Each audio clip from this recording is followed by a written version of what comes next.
সৃষ্টি সৃষ্টি সৃষ্টি গোলাপ জামুনের সৃষ্টি।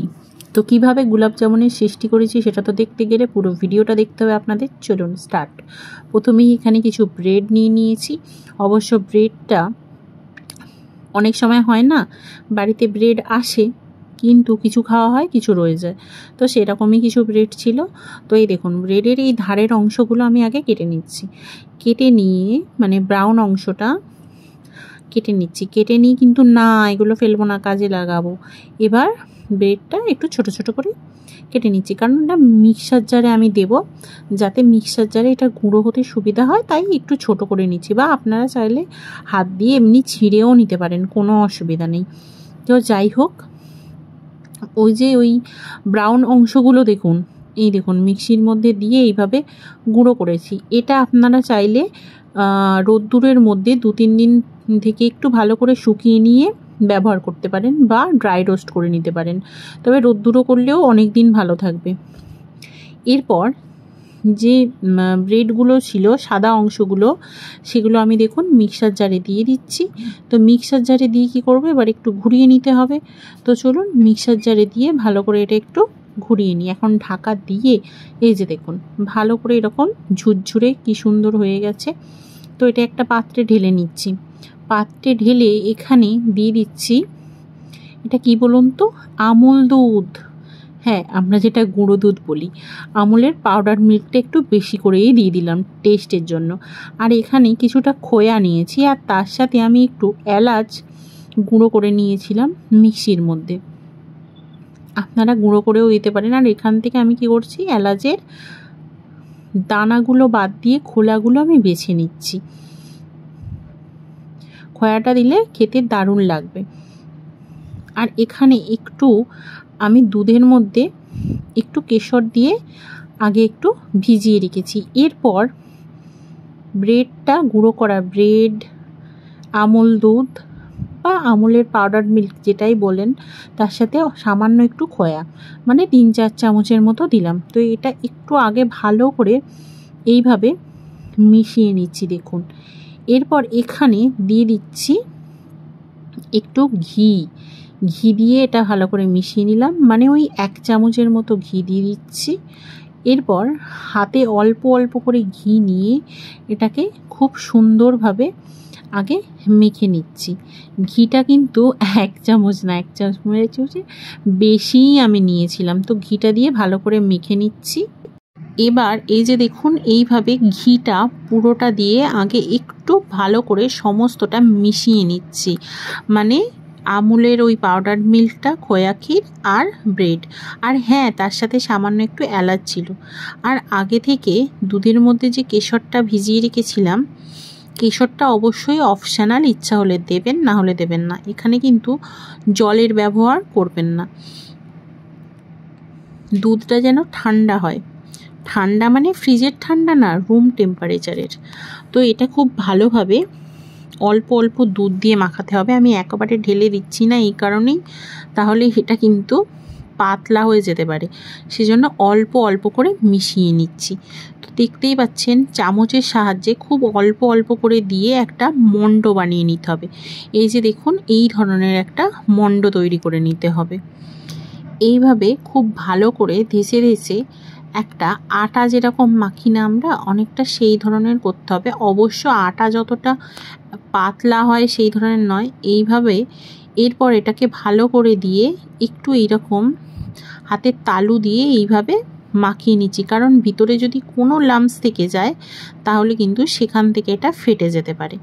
তো ওটা তো মাখানো হয়ে গেছে, কিছুক্ষণ রেখে দিলাম। তো এদিকে একটু চিনির শিরাটা তৈরি করে নিই, চলুন।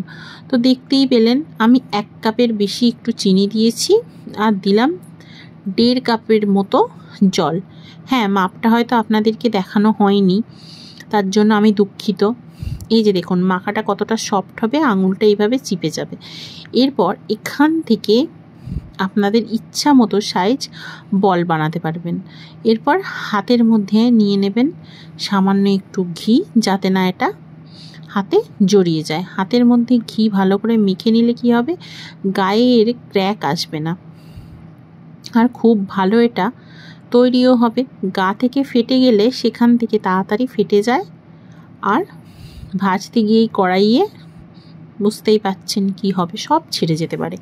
তো এই ধরনের আস্তে আস্তে বানাতে হবে। কিন্তু একটা কথা বলি, আগে যখন বানাবেন এরকম হাতে আরেকবার মেখে নেবেন, নিয়ে এই যে দেখুন কি সুন্দর হয়েছে না বলটা।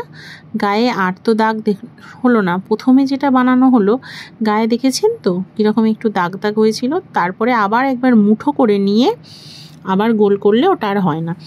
যাই হোক, এদিকে রসটার মধ্যে আমি দিয়ে দিলাম এলাচের যে খোলাগুলো আমি তুলে নিয়েছিলাম না, ওটা দিয়ে দিলাম। দিয়ে বেশ কিছুক্ষণ রসটা ফুটতে দেব। তবে রসটা কিন্তু খুব ঘনও হবে না আর খুব পাতলাও হবে না, মিডিয়াম হবে। কেন লেবুর রসটা দিলাম? আর এই লেবুর রসটা অবশ্যই দেবেন, খুব সামান্য দেবেন, টক ভাবা বানানোর জন্য না। লেবুর রসটা দিলে চিনিটা এক জায়গায় জমাট বাঁধতে পারে না। এরপর আরেকটা কড়াইয়ে নিয়ে নিলাম তেল। আপনারা চাইলে এটা ঘিও করতে পারেন। তো আমি এখানে সাদা তেলের ব্যবহার করেছি, আর তার মধ্যে অল্প একটু ঘি দিয়েছি, মানে ওই গন্ধটার জন্য বলতে পারেন। তো এদিকে দেখুন তেল আর ঘিটা একসাথে মিশতে দিচ্ছি যতক্ষণ, ততক্ষণে মিষ্টি অনেকগুলোই বানানো হয়ে গেছে আমার। তো এগুলো কি করব, এবার একটু ভেজে নেওয়ার পালা। তো মিষ্টিগুলো এবার কড়াইয়ে তেলটা হালকা গরম হলে দিয়ে দিতে হবে, যাতে ভিতর পর্যন্ত হতে পারে। খুব গরম হলে তাড়াতাড়ি কি হবে, বাইরেটা লাল হয়ে যাবে আর ভিতরটা কাঁচা থেকে যাবে। তো লো টু মিডিয়ামে অবশ্যই এগুলো ভাজবেন। তো এই যে দেখুন এইভাবে আস্তে আস্তে। আর একটা কথা বলে দিই, মাখার সময় খোয়াটাও যেটা দিয়েছি সেটাও অবশ্যই অপশনাল।